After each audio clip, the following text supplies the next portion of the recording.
Hello everyone, I'm Tanveer Ahmed. I'm one of the co-founders and CTO of Digantara. Digantara is the first and only company in India which is involved in space situational awareness. Space or orbits have always been a resource in which we place satellites. With our technologies, where we track every activity that is happening in space and ensure both space companies and space militaries have custody of their space missions in orbit.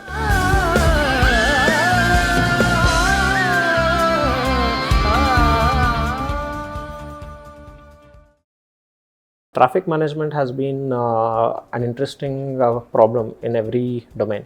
So it's first started with roads. So when we built the first roads and first cars, we just drew without any regulations. Maybe 2 decades back, there was no regulations on roads. But today we have lane disciplines, we have traffic signals, we have CCTVs and cops to enforce that signal. So there was a certain traffic infrastructure that was needed after a traffic went beyond a certain threshold on ground. There were certain accidents, cars collided with each other, and that's when a traffic management infrastructure came on roads. Same thing happened with aircrafts. Maybe 5 decades back, if we just had an aircraft here, we could just take off. But today we have to ensure that our flight paths are filed with an aviation agency, and also ensure that we are being tracked by primary and secondary surveillance mechanisms, so that air traffic controllers know what is happening in the airspace, and they maintain the entire air traffic under control, ensure there are no accidents happening. This whole infrastructure also was initiated when aircraft started colliding mid-air. Right now, space is at such an inflection point, but there is one key difference that makes space traffic much more complex. Imagine a situation where every aircraft that was flown that never came down, right? I think it would be a very uncomfortable seat on an aircraft when you take flight. So that's the situation in space.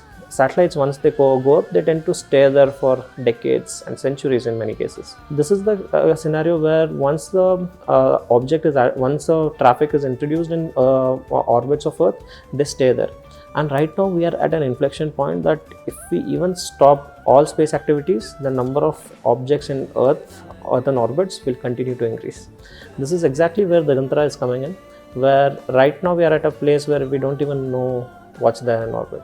We just don't know how many objects, we don't know where they are, where they would go, and where exactly they would collide. This information is absolutely vital for companies who are building satellites, and also militaries who are operating in space domain, to ensure that their missions are safe, to ensure their objectives, that the next steps that they're taking in orbits achieve the objective, and this happens in a sustainable way.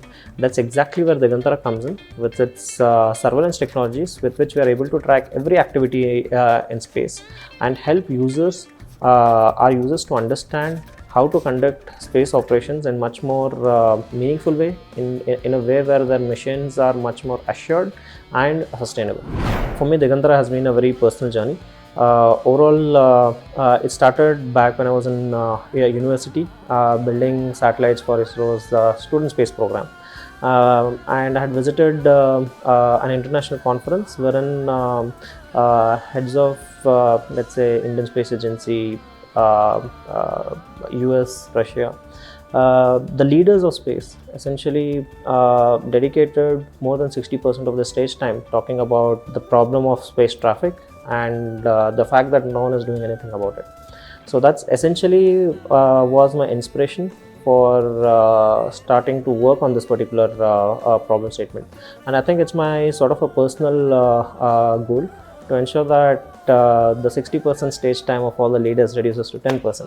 So that's, or rather go to a stage where this the problem of traffic is no longer a problem, and the traffic is managed and coordinated so well that every company that is launching a satellite in space can be rest assured that their satellite will not get destroyed and their business case will not collapse. So that's essentially a vision that we are moving towards, wherein we have we make Earth's orbit infinitely sustainable. I think it's about been a year where we have taking step towards our international presence.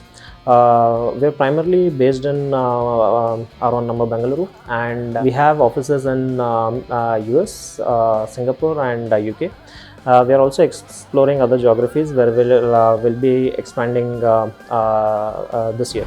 So think of satellites as essentially complex electronics. As satellites are made of PCBs and aluminum. There's nothing more than that. And in a satellite, it's essentially has almost all elements that your phone has. Essentially, it's a much more celebrated and detailed engineering-oriented system, which is much more complicated than a phone and much more involved when it comes to building a satellite. I think space has always been an unsung hero, be it in our commercial life or in our military efforts. Every aspect of our daily life and our military operations are hugely dependent on space. Our communication infrastructure and our navigation infrastructure relies on space, and if we have a day where we just turn off all the satellites, I think the world would pretty much start moving.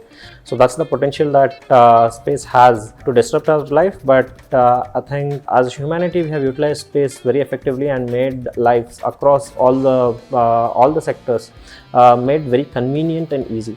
And that's essentially what space tech brings onto the table of every person. When I was in my school, I was always thinking, I always wanted to be in aerospace and defense sector, and all the success story, all the huge accomplishment that have happened, especially in the aerospace sector, right from the Wright brothers taking the first flight to sending the first satellite in orbit, sending first intercontinental ICBMs and launch vehicles, all happened fairly much away from India. So there's always sort of a curiosity on when these sort of technologies would be built here entirely in India, indigenously India, when we start mastering.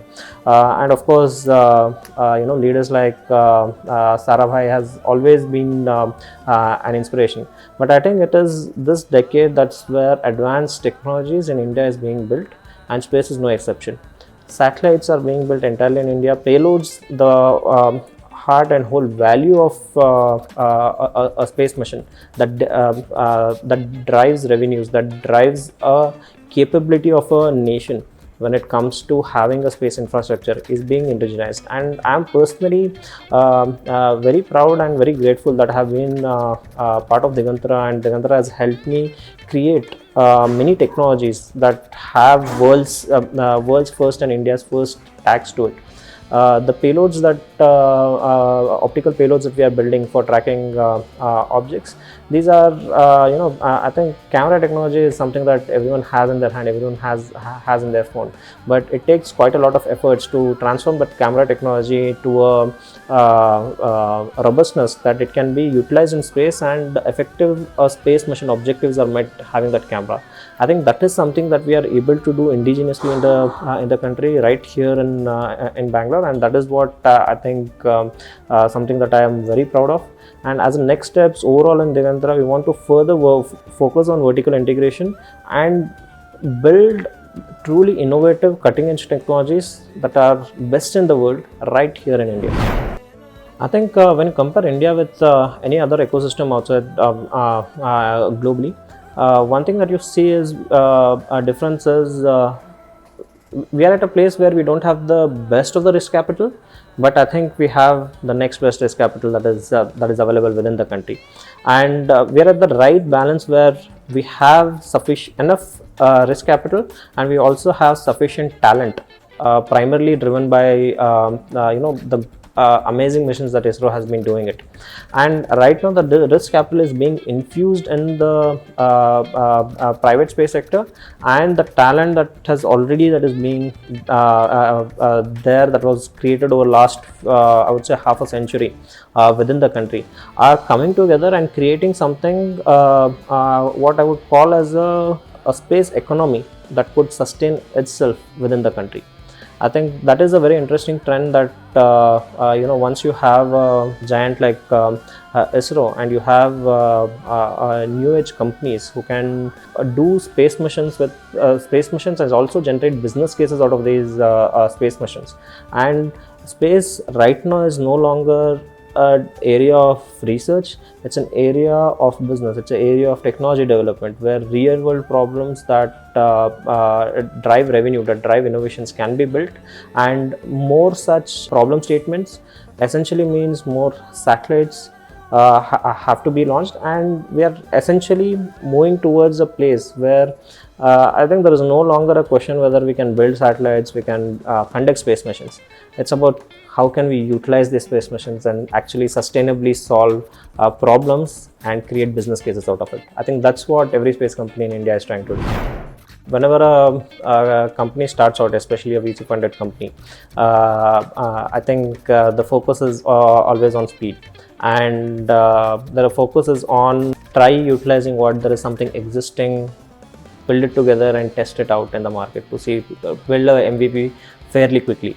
But when it comes to space, there are a lot of things that you have to get hands on by yourself, and that really takes a lot of efforts, a lot of capital investment to create a product that is competitive enough and capable enough to start generating revenue and start creating confidence in investors. Technologies exist in India.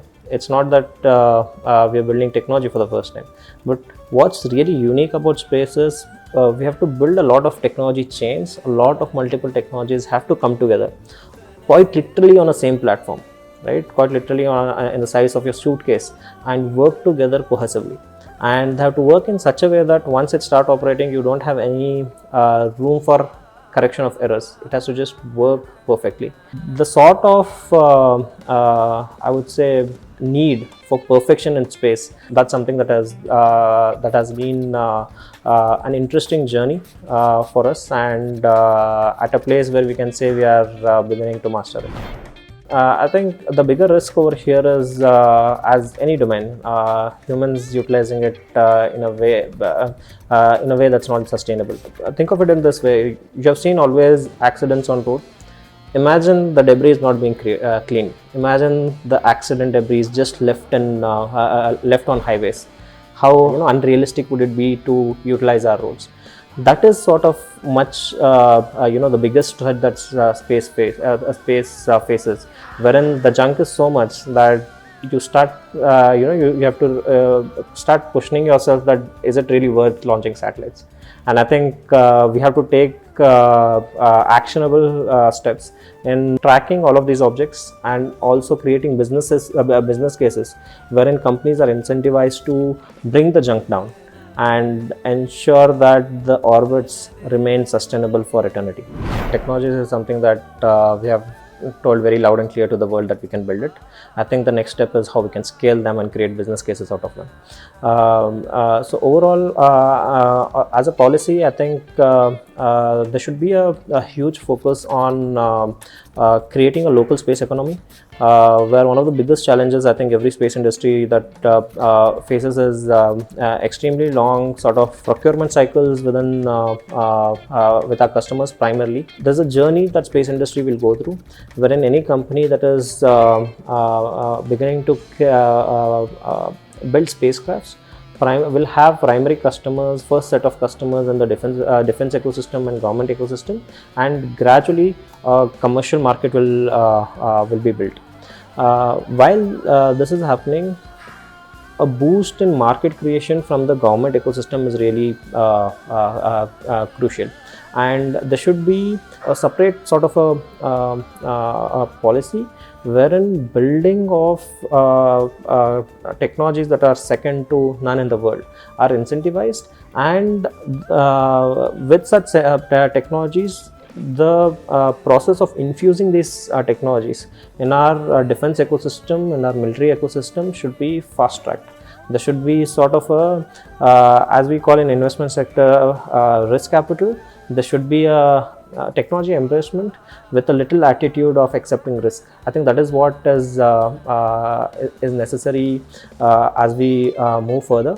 And I think I was recently at an event where there was good amount of thoughts going on rebranding Bharat. I think one of the key things, at least I would like to see, is the best brains in the country, them quite literally being rich. I would really like to see Dr. Somnath arriving in a Bugatti when he comes to our office. So I think that is a policy that sort of fosters that kind of innovation and business creation is something that I would personally like to see. We are exactly on the right track, and we have all set of ingredients, be it in terms of the infrastructure we have built and the team that we have, and the sort of the visionary foresight that is needed to start scaling our technology deployment. So I think that is what Digantara will be focusing this year, where you would see much of our technologies not only come to market but scale in a very rapid way. And I think that is the next step for as a space industry whole within the Indian ecosystem, where I think there should be a competition on who can launch more satellites. I think that's the competition we should have that.